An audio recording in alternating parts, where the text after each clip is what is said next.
चलो दोस्तों, आते हैं कंसेप्ट नंबर 15 पे।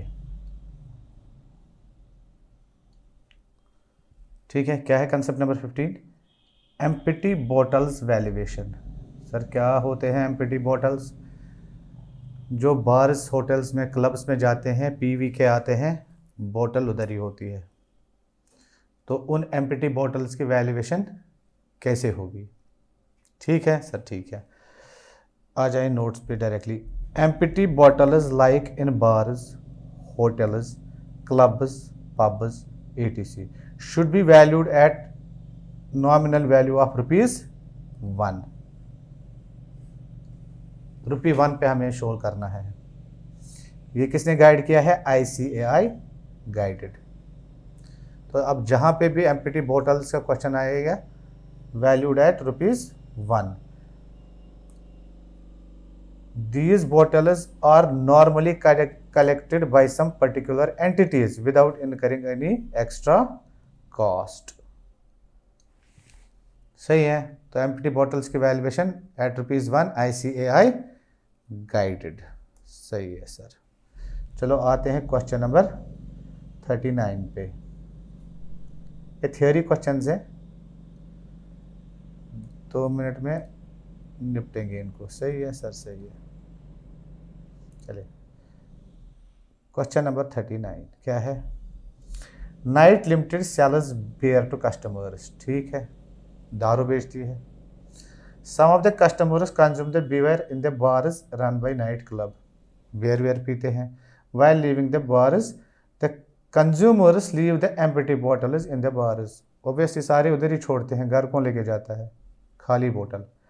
And the company takes possession. Company in bottles का क्या लेती है? पोजेशन लेती है, अपने पास पोजेशन लेती है कंपनी। सही है। Of this empty bottles the company has laid down A detailed internal record procedure. ठीक है, for accounting for this empty bottles. इनके लिए इसने अपना अलग से डिटेल्ड इंटरनल रिकॉर्ड प्रोसीजर रखा है। Which are sold by the company by calling for tenders. Tenders के लिए वो इनको कॉल कर रही है। कीपिंग दिस इन व्यू, क्या है a part? Decide whether the stock of empty bottles is an asset of the company. क्या ये एसेट है? एम्प्टी बॉटल्स एसेट है, yes. Empty is an asset of the company, सही है। If so whether the stock of empty bottles exist on the balance sheet date is to be considered as inventory. Inventory है, yes, अपने पास रखते हैं। Of the company and valued as per AS2 और to be treated as scrap and shown at realisable value with corresponding credit to other incomes discuss. देखो हमने क्या पढ़ा है? एम्प्टी बॉटल्स को ₹1 पे वैल्यू करेंगे। इन्वेंट्री भी हो सकती है, आप दिखा सकते हैं, एसेट भी हो सकता है, बट वैल्यूएशन रूल जो है वो है एट ₹1। सही है। आ जाए सॉल्यूशन पे।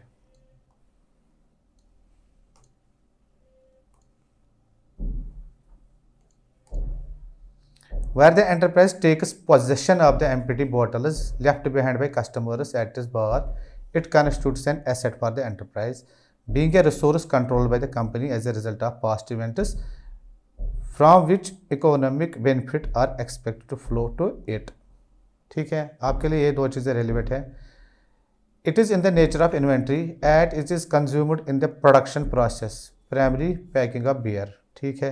Conclusion: since the bottles are acquired by the company without incurring any cost, the total inventory should be recorded at a nominal value of ₹1, which is the value at which they should figure in the balance sheet and should not be recognized as income। कहाँ से income recognise करेंगे? सही है, ये दे काट लेना इसमें से। सही है।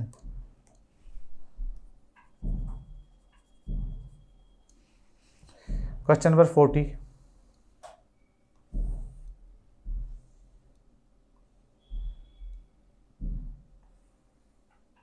क्या है question 40? Inventories of A car manufacturing company. कोई कार मैन्युफैक्चरिंग कंपनी है, मारुति जो भी है, include the value of items required for manufacture of A model.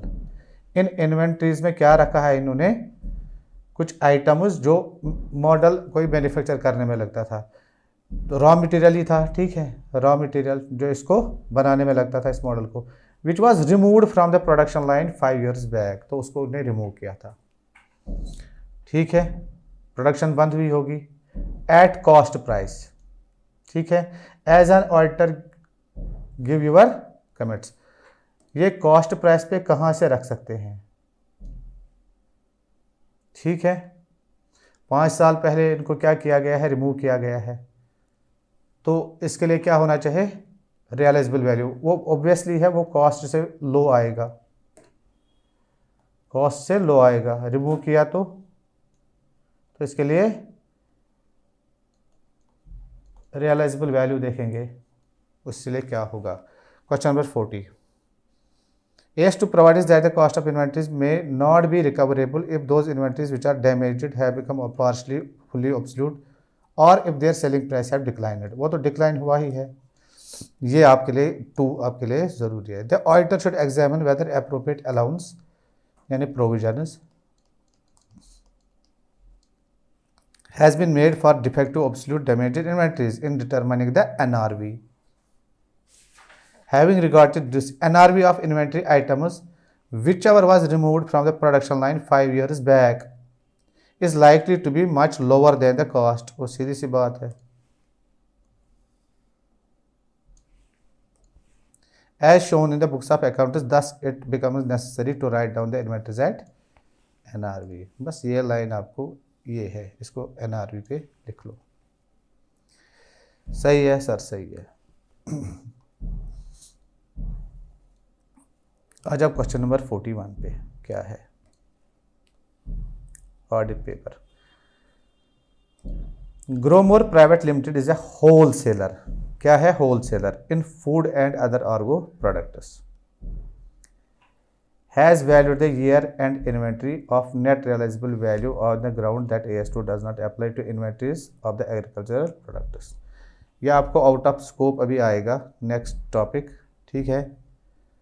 तो मैं आपको यहाँ पे बता दूँ, ये जो food and agriculture products are, इनके लिए अलग से इंड AS है। तो अब यहाँ पे ये क्या बोलता है, वो प्रोड्यूसर्स के लिए है, ये जो इंड AS अलग से हैं, अदर आर्गो प्रोडक्ट्स, अभी नेक्स्ट टॉपिक में हम वो पढ़ेंगे। ये प्रोड्यूसर्स के लिए है, फार्मर्स के लिए हैं, उनके लिए AS2 अप्लाई नहीं होता है, ठीक है, फार्मर्स के लिए। अब अगर कोई प्राइवेट लिमिटेड कंपनी है या कोई शॉप है, उसके पास ये फूड एंड आर्गो प्रोडक्ट्स है, उसको तो बेचने के लिए है ना, तो उसके लिए क्या है, ये इन्वेंट्री, ये प्रोड्यूसर नहीं है ना, ये फार्मर है, ठीक है। ये कोई शॉप है, होलसेलर की दुकान है, प्राइवेट लिमिटेड कंपनी है, तो इसके पास ये स्टॉक होता है, राइस, चावल, दाल, शाल, ठीक है। तो जब इसके पास ये स्टॉक आएगा तो उसके लिए AS2 जो है अप्लाई हो जाएगा। AS2 किन के लिए अप्लाई नहीं होता है, फार्मर्स जो प्रोड्यूसर्स होते हैं, वो अभी हम पढ़ेंगे। तो inventory of agriculture products comment, ठीक है। Answer, this principle does not apply in traders inventory of food and Ergo products. In this given case Gromor limited is only A trader, ये तो होलसेलर है, ट्रेडर है, and not the producer, hence they cannot value their inventory at NRV। नहीं कर सकते, इन्होंने NRV पे इसको वैल्यू किया था, क्योंकि ये समझ के कि हमारे पास AS2 हम पे अप्लाई नहीं होता है, ठीक है सर, ठीक है। AS2 the company should value the inventory at lower of cost और net realisable value if the management MS Grow More Limited does not agree, the auditor should qualify the report. तो इनके लिए AS2 applicable है, किन के लिए, जो wholesalers होंगे, जो इन एग्रीकल्चरल प्रोडक्ट्स का बिजनेस करते होंगे। प्रोड्यूसर्स, फार्मर के लिए AS2 अप्लाई नहीं होता है, सही है। Question number 43,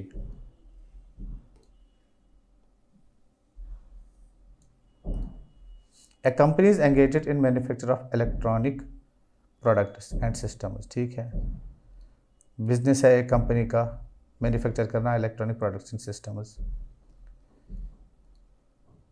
as chief accounts a prototype system was installed at one of the customers location। ठीक है, कस्टमर के लोकेशन पे इंस्टॉल हो गया in June 2010 for getting acceptance on performance of the system. आ जाओ मेरे घर में इंस्टॉल करो एसी, फिर मैं इसकी परफॉर्मेंस देखूंगा, अगर काम किया सही से तो मैं अप्रूवल दे दूंगा।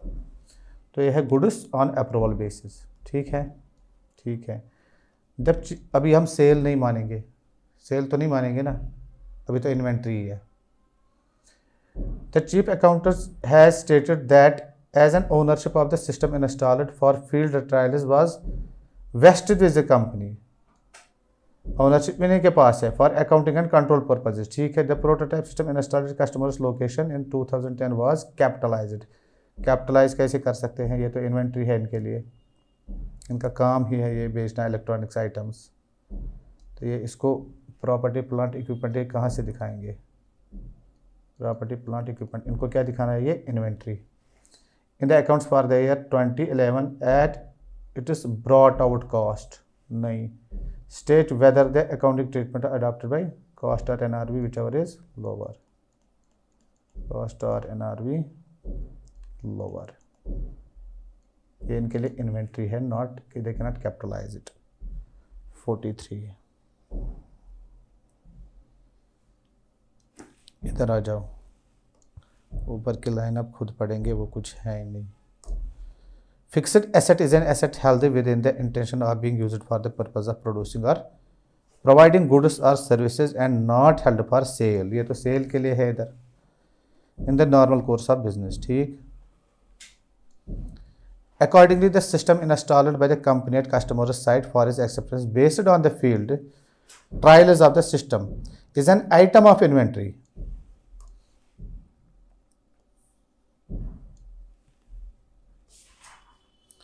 It is not a fixed asset.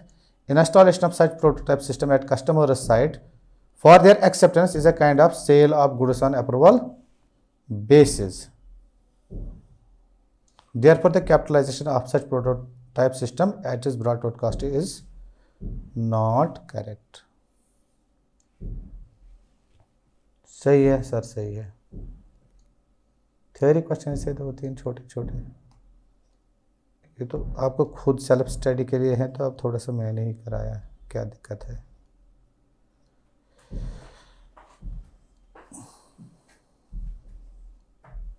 आता है हमारा कंसेप्ट नंबर 16, जो हमारा लास्ट कंसेप्ट है। क्या है, कॉस्टिंग फार्मूलाज। अब आप इन्वेंट्री वैल्यू करने के लिए कौन सी कॉस्टिंग फार्मूला यूज़ करेंगे। एक तो होते हैं historical cost method, non historical cost method. सही है। FIFO, first in first out, weightage average method, historical cost method. Retail value method, ये तो हम पे एप्लीकेबल है ही नहीं, लिफो, ये अमेरिका में एप्लीकेबल है, AS2 इसको कवर नहीं करता है। सही है। Entity can apply any method FIFO और वैन। एंटिटी कोई भी मेथड यूज़ करे क्लोजिंग स्टॉक वैल्यू करने के लिए, FIFO और weightage average method, but should be applied on consistency basis. आज FIFO अगर अप्लाई किया 1 साल, सेकंड ईयर में भी वही करना है, थर्ड ईयर में भी वही करना है, on consistent basis. If costing formula changes, ये ऑब्जेक्टिव आ सकता है। इफ कॉस्टिंग फार्मूला चेंजेस, अब अगर इन्होंने FIFO से वैम किया नेक्स्ट ईयर में, in subsequent years, then it will be change in policy. ये ऑब्जेक्टिव आ सकता है। It will be change in accounting policy. क्या, अगर FIFO से वैम किया या वैम से FIFO किया या RVM किया। अब देखेंगे रिटेल वैल्यू मेथड क्या होता है। देखो, बहुत सारे ऐसे बिग बाज़ार्स होते हैं, मैक्स है, लाइफस्टाइल है, नाइकी है। अब इनके पास इतना स्टॉक होता है, इतने स्टोर्स होते हैं कि फ़िज़िकल वेरिफिकेशन इंसान कर ही नहीं सकता है। कब तक फिज़िकल वेरिफिकेशन करेगा। तो जहाँ पे फ़िज़िकल वेरिफिकेशन एक एक गिन के हम नहीं कर सकते हैं, may not be possible for some stores like Nike, Reebok, Big Bazaar, Max, Lifestyle, Zara. Valuation of closing stock of such inventories may be done by retail value method. उनके लिए हम कैसे करते हैं closing stock value? By retail value method. सही है। अब ये रिटेल वैल्यू मेथड क्या होता है? हम रिटेल वैल्यू पे ही स्टेप 1 आप देखो, हम रिटेल वैल्यू पे ही ले लेंगे। Opening stock at retail value, purchases at retail value, less sales at retail value. तो हमें क्या मिलेगा? Closing stock. Opening stock plus purchases minus sales is equal to closing stock. किस पे आ गया? एट रिटेल वैल्यू आ गया हमारा क्लोजिंग स्टॉक। कैसे था? Opening stock plus purchases minus sales.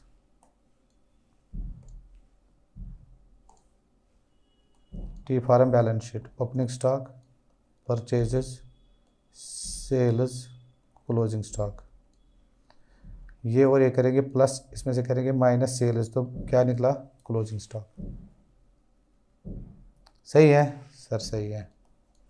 तो हमारा आ गया closing stock at retail value. अब देखो स्टेप 2 क्या है? Calculate cost for closing stock at retail value. अब कॉस्ट ये करेंगे, cost calculate for closing stock at retail value. क्या है? कॉस्ट ऑफ परचेज जो दिया होगा क्वेश्चन में, सब दिया होगा, divide by retail value of purchases. ये फिफो मेथड है।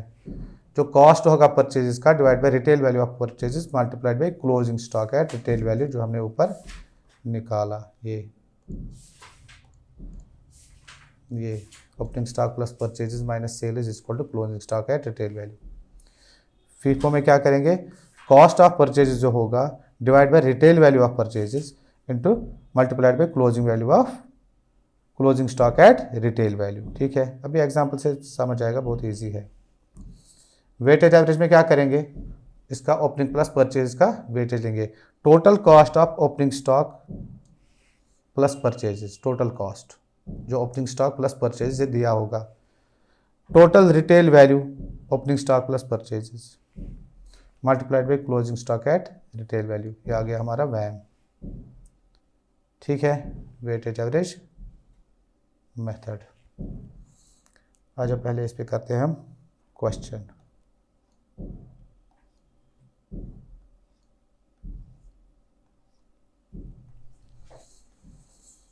सही है सर। फिनिश हो गया हमारा AS2। Question number 46।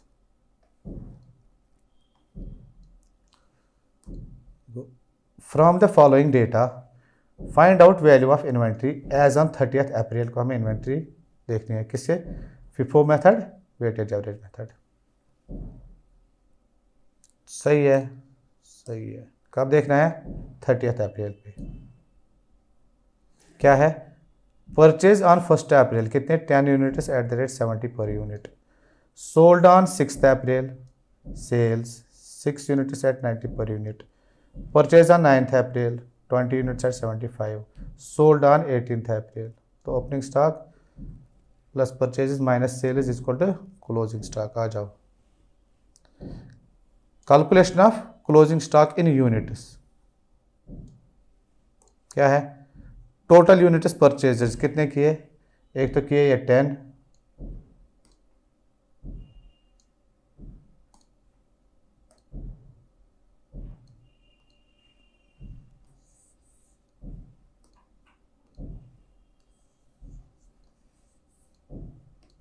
एक तो किए ये 10 और के परचेज 20 यूनिट्स 70 पे 75 पे। 10 + 2 30 यूनिट्स आ गए। टोटल यूनिट सोल्ड परचेजेस कितने किए? सेल्स परचेजेस, ओपनिंग स्टॉक है नहीं तो ओपनिंग स्टॉक लेंगे नहीं।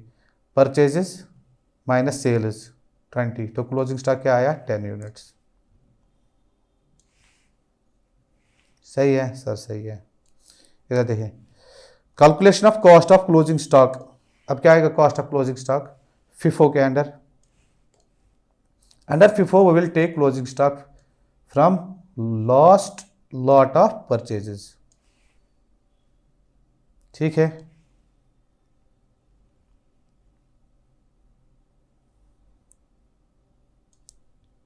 which was made on 9th April at the rate 75 per unit. So the cost of closing stock will be as follows. Cost क्या है, 10 units है क्लोजिंग स्टॉक 75 रुपीज़।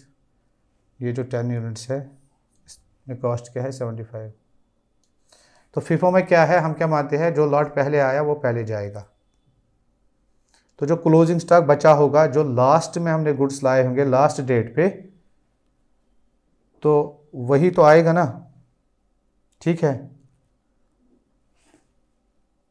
तो ये है 10 यूनिट्स, ये किस में बचेंगे हमारे, इसमें, इस परचेज में से हमने लिया जो हमारे पास लास्ट में है। Closing stock at the rate 75, 10 units at the rate 75, 750 आ गया अंडर फीफो। सेकंड क्या है, weightage average method. Under weightage average method we compute average cost per unit as follows. Average cost क्या लेते हैं, average cost per unit 10 units into 70, ये 10 units into 70 और 20 units into 75, इनका ले लेंगे average divide by total units. कितना आ गया average price 73.33। Cost of closing stock 10 units है, ये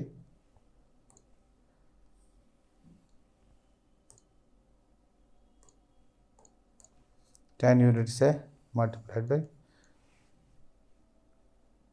ठीक है, दोनों कॉस्ट का हम एवरेज ले लेंगे divide by total number of units, हमें निकलेगा एवरेज प्राइस। तो एवरेज प्राइस को मल्टीप्लाई करेंगे क्लोजिंग स्टॉक से, तो आया हमारा क्लोजिंग स्टॉक। सही है। क्वेश्चन नंबर 47,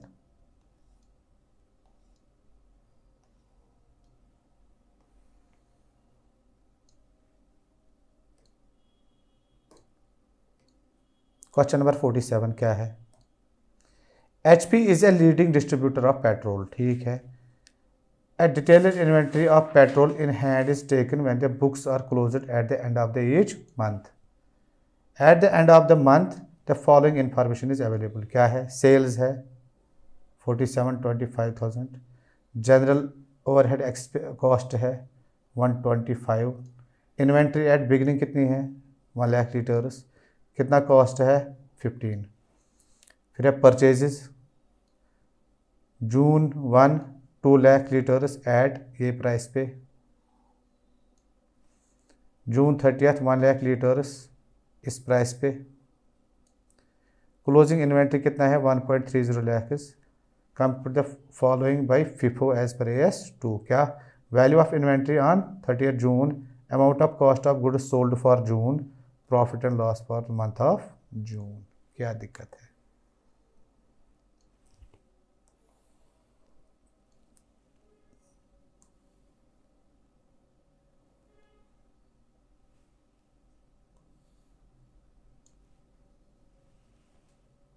चलें question number 47, FIFO, under FIFO we take closing stock from latest lot of purchase. Latest जो आया होगा डेट पे, ठीक है, जो पहले आया होगा वो तो हमने सेल आउट किया होगा। तो हमारे लेटेस्ट में क्या है, we have see stock of 1,30,000 litres. ये जो सी स्टॉक है ये 1,30,000 लीटर्स, जो कब लिया था जून 30 को। Out of 1 lakh litres which were purchase on 30 June and remaining 30,000 litres from the lot which was purchase on 1 जून। सही है। तो कॉस्ट क्या है 1 लाख इंटू 15.5 दिया है, 30,000 का क्या है 14.25 दिया है,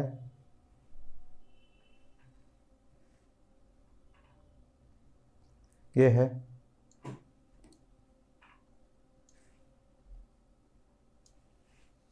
तो टोटल कॉस्ट क्या है हमारा 1942,500 आ गया कॉस्ट।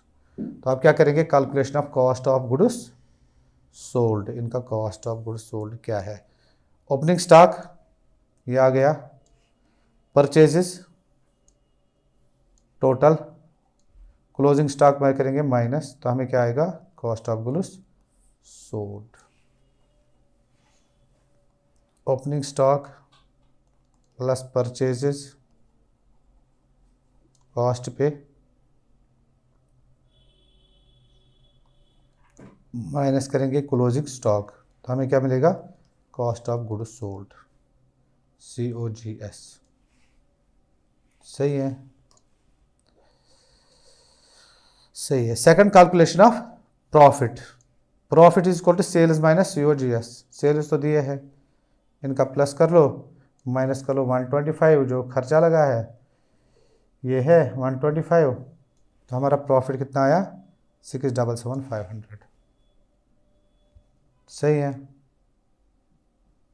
कोई दिक्कत वाली बात है नहीं।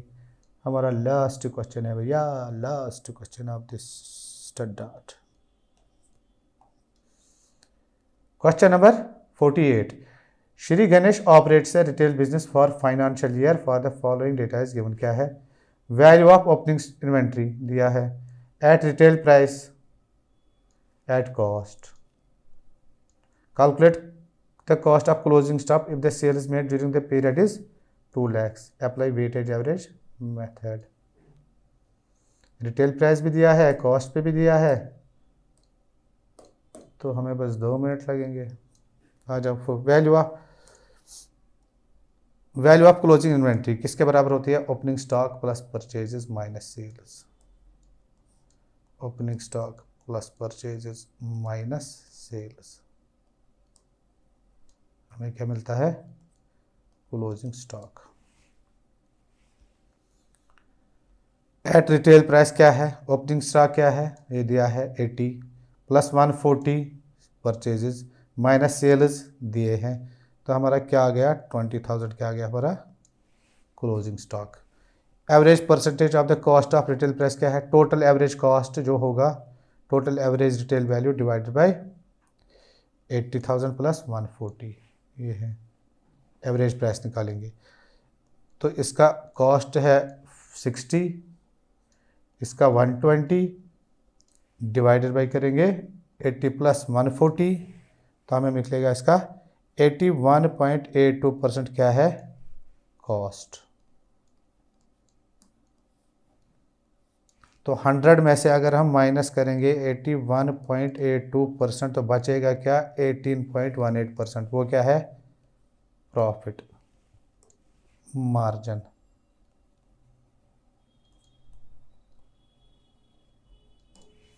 Value of closing stock eight, value of closing inventory at cost price क्या है, retail value less margin. Retail value तो दिया है हमें, कितना है क्लोजिंग स्टॉक 20,000, इससे हम माइनस करेंगे 18.18% जो प्रॉफिट मार्जिन है,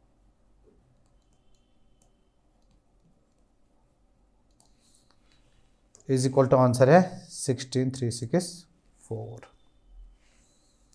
सही है। क्वेश्चन नंबर 49 to 57,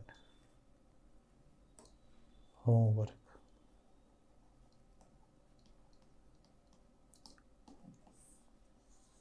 होमवर्क के क्वेश्चंस कर लेना, ठीक है, मैं आपको रिवाइज भी कराऊंगा, वो रिकॉर्डिंग्स भी मैं आपको प्रोवाइड करूंगा यूट्यूब पे या ऐप पे, सो डोंट वरी, हम रिवाइज भी इसका करेंगे अच्छे से। चलो आते हैं कंसेप्ट नंबर 17 पे, जो हमारा लास्ट कंसेप्ट है, inventories which are not covered in and AS2 out of scope. ये AS2 में ये वाली इन्वेंट्रीज नहीं आते हैं, कौन कौन सी, एज पर द प्रोविजन्स,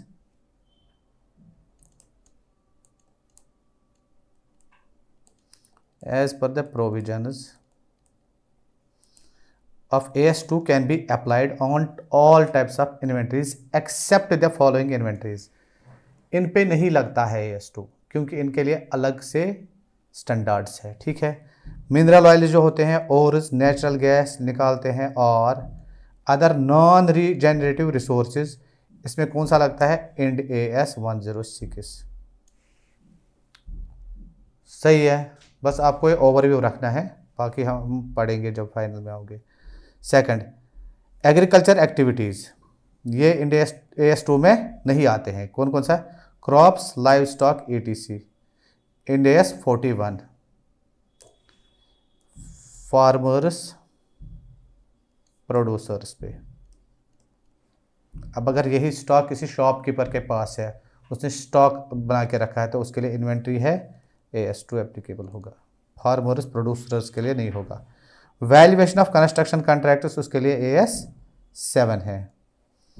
अब अगर if any raw material is held by contractor then it can be valued as AS2। Cement, bricks, marble, stone. अगर कंस्ट्रक्शन ये वाला जो इन्वेंट्रीज है, अगर उनके पास है कंस्ट्रक्शन कॉन्ट्रैक्ट्स जो होते हैं सीमेंट, ब्रिक्स, मार्बल, स्टोन्स, तो ये AS2 से कवर हो जाएंगे। Fourth point, stock of shares और डिबेंचर्स और other securities held by an investment company या स्टॉक ब्रोकर के पास है, we will apply AS13 for valuation of such stock assuming क्या शॉर्ट टर्म इन्वेस्टमेंट कॉस्ट और market value whichever is lower. तो ये AS2 में नहीं आएंगे, आएंगे AS13 में। लास्ट वाला पॉइंट क्या है? Specific supplies which are held for specific production department. Specific supplies, ठीक है, नॉट इन AS2। तो this is the end of our AS2। Thank you, tata, bye bye. Revisions कर लेना, मैं भी आपको रिविजन्स कराऊंगा, ठीक है, वो वाले लेक्चर्स में अपलोड करूंगा। Thank you.